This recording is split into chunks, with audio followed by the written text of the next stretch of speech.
साहब का कपड़े से सौदा तरत रखड़ी सिद्क वाला पर वो बड़ा फिर पीछे। बराबरी तोलदा नहीं सोना हुसन दे विच ਐਡਾ ਮਸਤ ਰਹਿੰਦਾ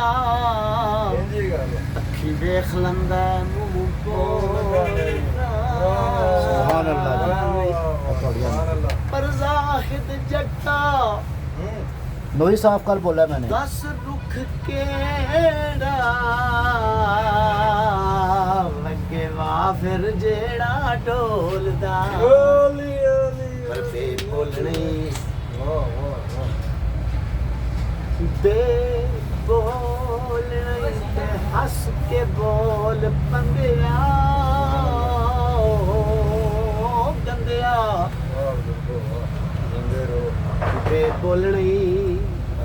ਤੇ ਹੱਸ ਕੇ ਬੋਲ ਬੰਦਿਆ ਜਿੰਨਾ ਬੋਲੇ ਸਾਡਾ ਜ਼ੋਰ ਕੀ ਦਿਲ ਲੈ ਲੈਣਾ ਦਿਲ ਦੇਣਾ ਨਹੀਂ ਅੱਲਾ ਜਾਣਦਾ ਇਹਦੇ ਚ ਚੋਰ ਪਹਿਲਾਂ ਲਾਇਆ ਦੀ ਪਿੱਛੋਂ ਤੋੜ ਜਾਣਾ ਐ ਜ਼ੁਲਮ ਨਹੀਂ ਤੇ ਹੋਰ ਕੀ